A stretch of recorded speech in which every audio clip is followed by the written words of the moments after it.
তো গাইস আবার একটি নতুন ভিডিওতে স্বাগত জানাচ্ছি। তো এই দেখো অবস্থা, দেখো চারিদিকে শুধু বন্যা আর বন্যা, ঠিক আছে, কিন্তু জায়গা অপূর্ব লাগছে এখন। ওই দেখো মাছ হচ্ছে পুরো,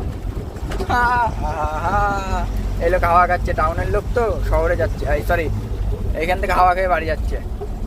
এই দেখো এটা হচ্ছে কোন রাস্তা বলো তো দেখি।